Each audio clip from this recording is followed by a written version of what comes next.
नमस्कार दोस्तों, क्या आप पढ़ाई में ज़्यादा मार्क्स लाना चाहते हो? क्या आपको पढ़ाई करने में आलस आती है? क्या आप क्लास में फर्स्ट आना चाहते हो? क्या आप पढ़ाई के सब्जेक्ट को आसानी से याद रखना चाहते हो? क्या आप एग्जाम के टाइम में टेंशन या डिप्रेशन से बचना चाहते हो? ये सब क्वेश्चंस का अगर आपका आंसर हाँ है तो ये वीडियो आपके लिए ही है। जी हाँ दोस्तों, आज के इस वीडियो में हम 14 ऐसे साइंटिफिकली प्रमाणित तरीके को सीखेंगे जिसके यूज से आप कम समय में ज्यादा याद रख पाओगे और आपकी मेमोरी स्किल इससे इंक्रीज होगी, जिससे आप आसानी से एग्जाम में ज्यादा मार्क्स ला सकोगे। तो चलिए आपका ज्यादा समय ना लेते हुए शुरू करते हैं। First, study multiple subject each day.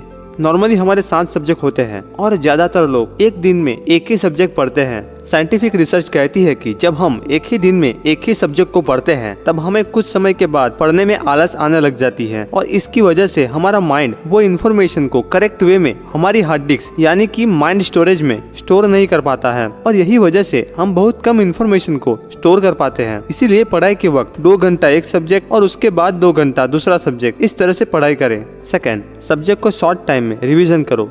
रट्टा मार के पढ़ने की जगह थोड़ा पढ़े पर उसको बार बार रिवीजन करें। रिवीजन करने से आपके माइंड में वो इन्फॉर्मेशन अच्छी तरह से स्टोर हो जाती है और इससे जब भी आपको कुछ याद करना हो तब आप वही इन्फॉर्मेशन को करेक्टली लिख सकोगे।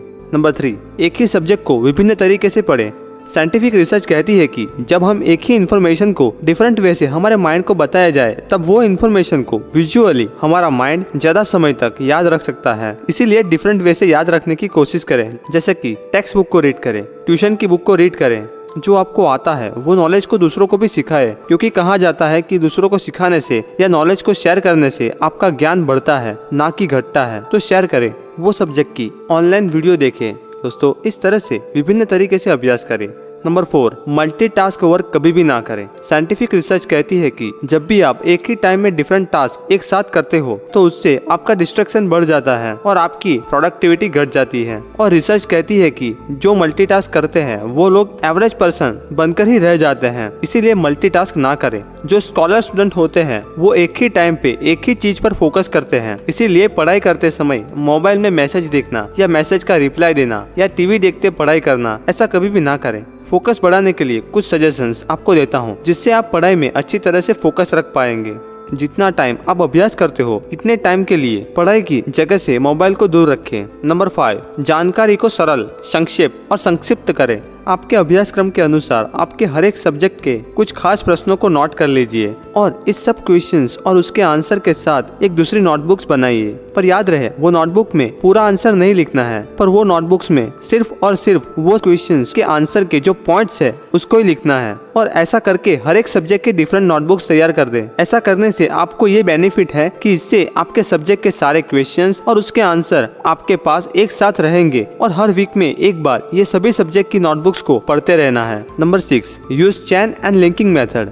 आपने जो भी क्वेश्चंस के आंसर की शॉर्ट नोट्स या पॉइंट्स लिखे हैं वो सब पॉइंट्स को एक के बाद एक हर पॉइंट की स्टोरी बनाकर एक साथ जोड़ दे और वो स्टोरी को मेमोराइज कर ले। और अब आपको जो भी क्वेश्चंस को याद करना होगा तब आपको वो क्वेश्चंस की सिर्फ ये स्टोरी के स्टार्टिंग को याद रखना होगा। और जैसे ही हम एग्जाम में ये स्टार्टिंग स्टोरी के पॉइंट को याद करेंगे तब हमें वो पूरी स्टोरी भी याद आ जाएगी, जिससे हमें वो क्वेश्चंस के सारे पॉइंट्स भी तुरंत स्टोरी के माध्यम से पता चल जाएगा और हम आसानी से हमारे आंसर एग्जाम में लिख पाएंगे। सो ये पावरफुल मेथड का यूज करें। ये मेथड के बारे में how to memorise anything very fast video में मैंने डिटेल में एक्सप्लेन किया है। ये वीडियो को आप एक बार अवश्य देखें और ये चेन एंड लिंकिंग मेथड को सीख लीजिए। इससे आपकी मेमोरी स्किल और भी पावरफुल हो जाएगी। नंबर 7, एग्जाम के लिए आपको जो भी डर और चिंताएं हैं उसे लिखें। दोस्तों, क्या आप एग्जाम को लेकर चिंतित है? अगर हाँ तो आपको एग्जाम के बारे में जो भी डर है उसको एक कागज पे लिख दीजिए, क्योंकि कई बार ये डर की वजह से ही हमें सब कुछ आता है फिर भी हम एंड टाइम पे पढ़ा हुआ सब कुछ भूल जाते हैं। इसीलिए अगर आप पहले से ही अपने डर के बारे में लिख दोगे तो आपका फोकस यहाँ से हट जाएगा और आप पढ़ाई में मन लगाकर पढ़ सकोगे। नंबर 8, क्लास में आगे की बेंच पे बैठो।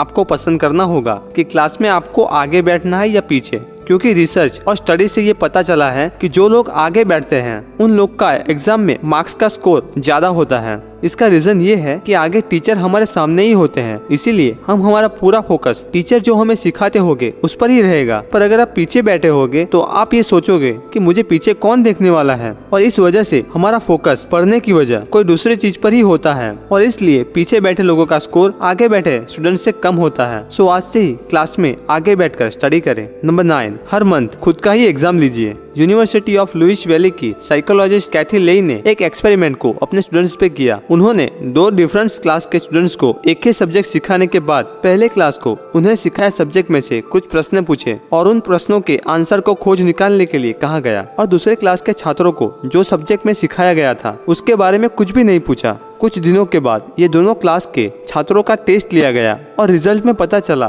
कि जिन क्लास में प्रश्नों के आंसर को खोज निकालने के लिए कहा गया था उनका परफॉर्मेंस टेस्ट में अच्छा आया, और जिनको प्रश्नों के आंसर खोज निकालने के लिए नहीं कहा गया था उनका परफॉर्मेंस एवरेज ही रहा था। सो ये रिसर्च से ये पता चला कि हमारे माइंड का टेस्ट लेते रहना चाहिए। सो याद रखें कि सिर्फ पढ़ते ही रहने से अच्छे मार्क्स नहीं आएंगे, पर आपको स्मार्ट वर्क करना पड़ेगा। जैसे कि खुद को ही हर मंथ खत्म होते ही लास्ट के 2-3 दिन में जो भी पूरे मंथ में आपने पढ़ा होगा उसके इम्पोर्टेंट क्वेश्चंस निकाल के खुद को ही प्रश्न पूछने हैं और वो आंसर को याद करके उसको लिखने की कोशिश करनी है। नंबर 10, थोड़े समय के बाद ब्रेक ले। साइंटिफिक रिसर्च कहती है कि लगातार 4 से 5 घंटे पढ़ने की वजह जब आप कुछ मिनटों का ब्रेक लेके अभ्यास करते हैं तो आप ज्यादा इन्फॉर्मेशन को मेमोराइज कर सकते हैं। इसका रीजन ये है कि जब आप कुछ मिनटों का ब्रेक लेते हैं तब हमारा माइंड और बॉडी पूरी तरह से रिलैक्स हो जाते हैं और वापस फ्रेशनेस के साथ आप बहुत अच्छी तरह से पढ़ाई कर पाएंगे। मैं रेकमेंडेड करता हूँ कि 50 मिनट्स का टाइमर सेट कीजिए और 10 मिनट्स का ब्रेक लीजिए। ब्रेक के बाद वापस पढ़ाई करने लग जाए। इस तरह से ही पढ़ाई करें। दोस्तों, यही सही मेथड पढ़ाई करने की है जिससे आपको बहुत अच्छे रिजल्ट मिल सकते हैं।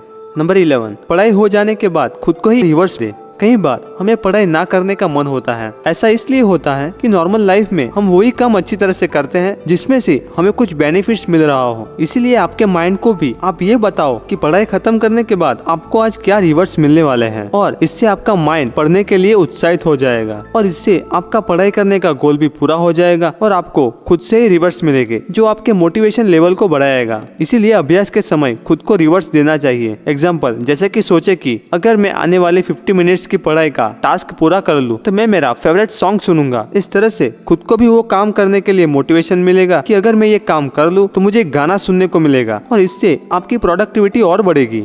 नंबर 12, पूरे दिन में 7 से 8 कप पानी पीजिए।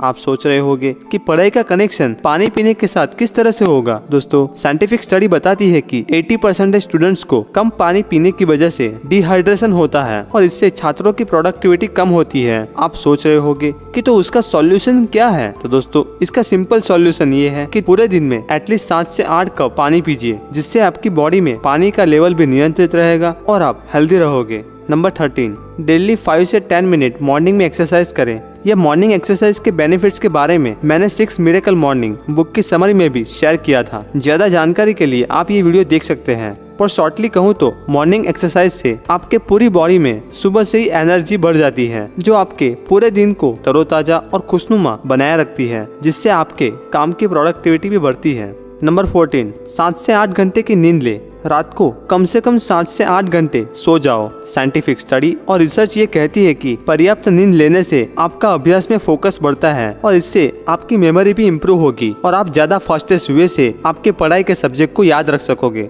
दोस्तों, मैं मानता हूँ कि ये बताए गए 14 साइंटिफिक तरीके से पढ़ाई करोगे और ये बात को याद रखोगे तो आप भी एग्जाम में अच्छे मार्क्स प्राप्त कर लोगे। सो आज से ही ये साइंटिफिक तरीके से पढ़ाई करना स्टार्ट कर दें। दोस्तों, ये वीडियो पसंद आई हो तो लाइक अवश्य कीजिए। जितनी लाइक होगी मैं मानूंगा कि इतने लोगों को मेरी ये वीडियो में से कुछ न कुछ सीखने को मिला है। और दोस्तों, आपकी लाइक मुझे हर बार नई वीडियो बनाने के लिए मोटिवेट करती है, इसीलिए लाइक करना मत भूले। आशा करता हूँ कि आप दिल खोल के लाइक करोगे। सो अभी ही लाइक कर दीजिए। अपने फ्रेंड्स और परिवार के साथ भी ये वीडियो को जरूर शेयर करें। आपके मन में कोई भी क्वेश्चंस हो तो आप मुझे कमेंट बॉक्स में पूछ सकते हो। दोस्तों, मैं आपके साथ और भी इस तरह की वीडियो लाता रहूंगा। अगर आप मेरी वीडियो को मिस करना नहीं चाहते हो तो मेरी चैनल डिजायर हिंदी को भी सब्सक्राइब कर दीजिए। Thank you for watching. I will see you next week.